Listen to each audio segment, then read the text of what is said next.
Buen día compañeros, les saluda Víctor Naranjo, estudiante de la carrera de Ingeniería Civil en la Facultad de Ciencias Matemáticas y Físicas de la Universidad de Guayaquil.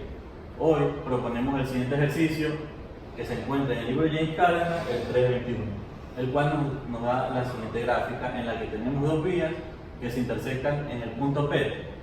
En este punto P, lo que tenemos que hacer es hallar la abscisa del punto P en los dos ejes y las coordenadas de ese punto.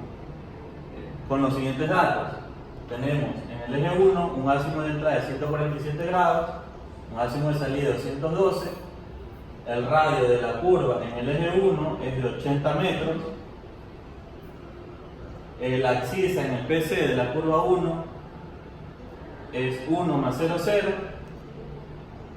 Luego seguimos con el siguiente eje que nos da los siguientes datos. Una abscisa en el PC de la curva en el eje 2, 2 más 0, 0. Un radio de 40 metros, un ázimo de entrada, debido a que los dos ejes son paralelos, el ázimo de entrada en el eje 2 va a ser el mismo, va a ser el ázimo de salida del eje 1, el cual es 212 grados. Un ázimo de salida en el eje 2 que va a ser 167 grados. Tenemos la coordenada del PI de la curva 2, que es el punto A, el cual tiene coordenada norte 5000, este 8000.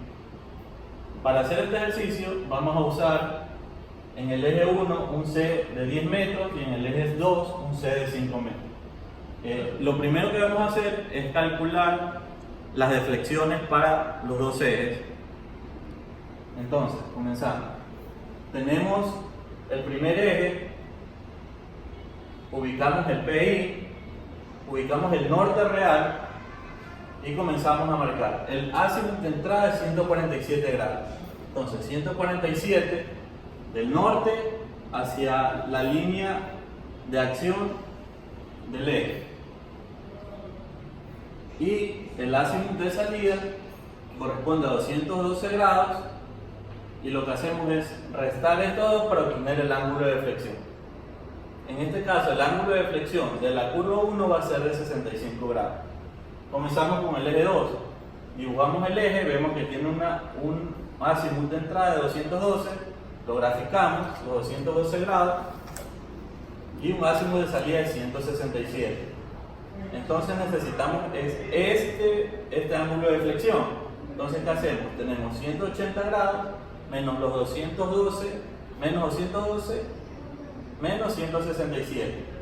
El ángulo de deflexión nos da 135 grados para el eje 2.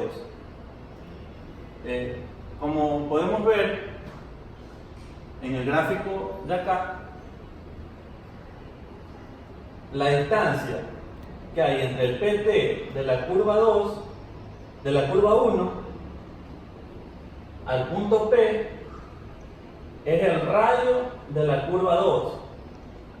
Es decir, la distancia del PT de la curva 1 al punto P va a ser 40 metros. Y del PT de la curva 1 al centro hay un radio de 80. Eso nos da el siguiente triángulo, en el cual tenemos la distancia del centro de la curva al PT de la curva 1, que son 80 metros, el radio de la curva 2, que está entre el PT de la curva 1 y el punto P, 40. Y que vamos a hallar, se nos forma este triángulo que está aquí, que tiene dos lados de 80 y uno de 40. Necesitamos ese ángulo que está entre los dos. Entonces aplicamos la ley del coseno.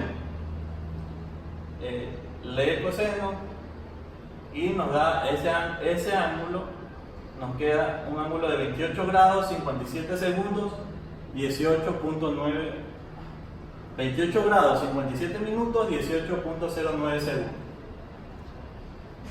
Pero ese no es el ángulo que necesitamos, porque necesitamos el ángulo comprendido entre el PC de la curva 1 hasta el punto P. Es decir, el ángulo que está aquí, que le voy a llamar delta prima 1, o sea, la deflexión 1, deflexión prima 1. Entonces, lo calculamos. Va a ser la deflexión de la curva 1 menos el ángulo que calculamos. Y nos queda un ángulo de 36 grados, 2 minutos, 41.91 segundos. Ya con ese ángulo de deflexión podemos calcular la longitud de la curva entre el PC1 y el punto P.